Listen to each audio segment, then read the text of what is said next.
جو لوگ ایمان لائے ہیں ان کا دوست اللہ ہے کہ اندھیرے سے نکال کر روشنی میں لے جاتا ہے، اور جو کافر ہیں ان کے دوست شیطان ہیں کہ ان کو روشنی سے نکال کر اندھیرے میں لے جاتے ہیں۔ یہی لوگ اہل دوزخ ہیں کہ اس میں ہمیشہ رہیں گے۔ بھلا تم نے اس شخص کو نہیں دیکھا جو اس غرور کے سبب سے کہ اللہ نے اس کو سلطنت بخشی تھی، ابراہیم سے اپنے پروردگار کے بارے میں جھگڑنے لگا؟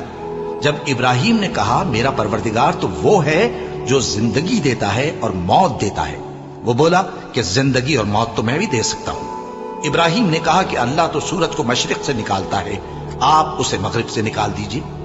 یہ سن کر وہ کافر ہکا بکا رہ گیا، اور اللہ بے انصافوں کو ہدایت نہیں دیا کرتا۔